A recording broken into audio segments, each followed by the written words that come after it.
큰 비즈니스적인 것들 못 겪어봐서 일이 커지는 것에 대해서 겁이 나요. 못 겪어봐서. 자, 그러면 비즈니스적인 거라고 우리가 생각했을 때 지금 본인이 음, 제가 생각했을 땐 너무 이걸 크게 생각하는 거 아닌가라는 느낌도 들어요. 우리 학생들 중에 이제 운동을 해본 학생들도 있고 아닌 학생들도 있는데, 특히 어떤 격투 종목 같은 경우에는 스파링 한번 하는 게 일반 격투기를 안 한 사람들에 비해서는 엄청난 일이거든요. 스파링은 엄청난 일입니다. 한 번도 해보지 않았어. 그거는 정말 겁이 납니다. 조금도 아니라 많이 나요. 어떤 사람, 상대가 어떤 사람인지 모르면 정말 많이 나죠. 그리고 시합 같은 경우에는 이거는 정말 겁이 많이 나죠. 시합은 진짜니까 정말 겁이 나죠. 그래서 저는 운동하는 것을 좀 추천을 하는 편입니다. 저도 격투기를 한 지 한 몇 년 정도 되는데, 이게 도전 정신, 어떤 두려움, 공포심을 극복하는 데 굉장히 큰 도움이 되거든요.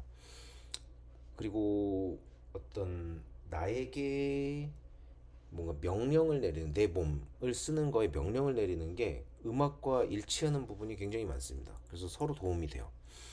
그리고 무엇보다 또 도움이 되는 큰 한 가지가, 격투기는 유산소와 무산소의 합이거든요. 살 빠지는데도 도움이 엄청나게 많이 됩니다. 우리 운동은 필수예요, 그죠? 건강을 지키기 위해서, 살을 빼기 위해서. 살이 찌면 건강은 안 좋아지기 때문에 필수입니다. 특히 음악하는 사람들은 몸을 많이 쓸 일들이 별로 없어요. 앉아서 연습하죠, 보통. 그리고 앉지 않으면 서서 연습합니다.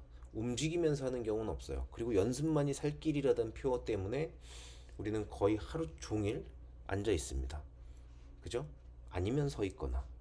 움직임이 거의 없어요. 그래서 칼로리 소모가 안 돼서 살이 금방금방 찝니다. 그럼 운동을 해야 되는데, 운동을 살을 빼기 위해서 하려면 한 3, 4시간 해야 되는데, 걷기, 뭐 뛰기 이런 걸로는, 격투기는 다리만 쓰는 게 아니라 뛰기처럼 뭐 팔 살짝 움직이지만 그 정도 움직이지 않아요, 격투기는. MMA는. 그리고 스파링을 하지 않아도 MMA를 할 수 있는 방법들은 엄청나게 많습니다. 코치가 살살 해주는가, 패드 연습만 하든가, 샌드백만 치든가, 자세만 잡든가 뭘 해도 엄청나게 힘들어요. 그래서 MMA를 저는 권장합니다.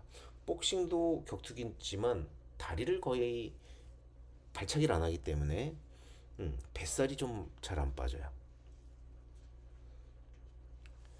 자, 큰 것이 다가온다라고 느끼면 겁을 먹게 되는 것을 빨리 졸업하셔야지 돼요. 우리가 어렸을 때 병원 가면 맨날 울었죠. 저도 울었어요. 근데 지금은 안 울어요. 아마 저한테 레슨을 받는 보통의 학생들은 다 병원 가서 안 울 거예요. 근데 어렸을 땐 다 울었죠. 졸업한 거죠. 이런 것들도 빨리 졸업을 하셔야 됩니다. 어른이 되는 과정인 거예요. 내가 더 크는 과정. 우리 병원 가면은 겁나요? 물론 겁이 날 수도 있죠. 어른이 돼서도. 근데 저는 주사 맞는 거, 그 문지방에 발 찢는 것보다 덜 아프더라고요. 문지방에 발 찢는 게 제일, 요즘엔 맞아. 집이, 우리나라 집 문지방이 거의 다 없어졌죠. 그래도 가끔씩 찌기는 해요. 그게 제일 아픕니다. 혹은 정강이 어디 때 부딪히는 거. 정말 뭐 비명도 안 나오죠. 너무 아파서. 근데 그 아픈 것도 뭐 한 30초 있으면 다 사라집니다. 근데 주사 맞으러 갈 때 우리 다 울었죠. 그런 거예요. 아무것도 아닙니다. 못 겪어봤다고 다 공포심을 느끼게 되면 우리가 어떤 일을 하는데 제약을 많이 받습니다. 스스로 계속 장애를 겪게 되는 거예요. 시간이 걸리고 결정을 못하고 가장 안 좋은 건 그걸 안 하는 걸로 하는 거죠.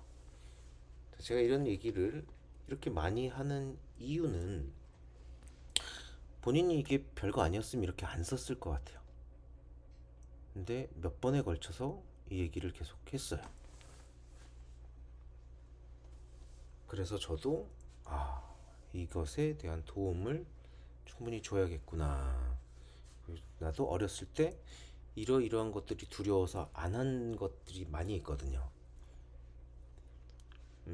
저도 어렸을 때 밴드를 제가 막 사람을 구해서 하기도 하고 구인 광고를 보고 가기도 하고 하는데 항상 그런 어떤 설레임, 그 설레임 안에는 겁이 포함이 돼 있습니다.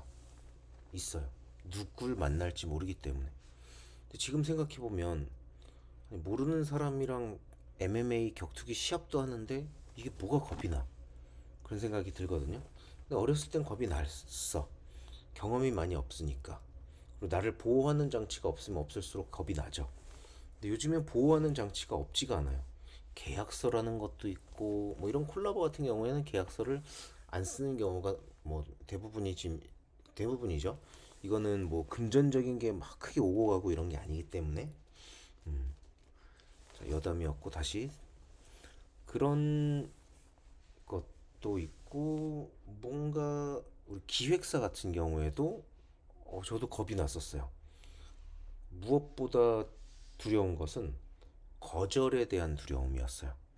나 떨어지면 어떡하지? 근데 음악하는 사람들 중에 그런 사람들이 많더라고요. 근데 그런 사람들이 크게 성공하는 경우는 또 없더라고요. 그러면 그럴수록 비례하더라고요. 실패가. 왜? 행동을 안 하게 만드니까. 혹은 행동을 하더라도 기회가 다 지나가고 나서 끝물에 올라타게끔 만드니까. 주식을 잘 안 해봤겠지만 투자, 뭐 주식뿐만 아니라 모든 투자가 사업도 그렇고 유행이 막 와가지고 사람들이 열광하고 나면 끝물에 올라타가지고 이득을 못 보는 사람들이 세상엔 항상 있거든요. 어느 유행이든 그렇습니다. 그리고 어느 투자든 부동산이 막 올라갈 땐 안 사다가 이제 전 국민이 다 그거에 열광해서 단물이 다 빠질 때쯤 올라타서 2023, 4년에 집을 사가지고 실만 많은 사람들, 잃은 것들이 더 많은 사람들이 정말 많거든요. 그거에 직결되는 건 생각이란 걸 한번 해보세요. 그러면 겁을 내는 게 더 오히려 현대사회 2025년 선진국이 된 법과 뭐 어떤 제도와 나를 보호해 줄 수 있는 사회적 장치들이 마련되어 있는 이 사회에서 겁을 내는 것은 나에게 도움이 되는 게 오히려 없구나라는 걸 깨닫게 될 겁니다. 자, 제가 이런 얘기를 해주는 거 이제 마무리를 할게요. 목적이 뭘까요? 겁을 내지 마세요가 아닙니다.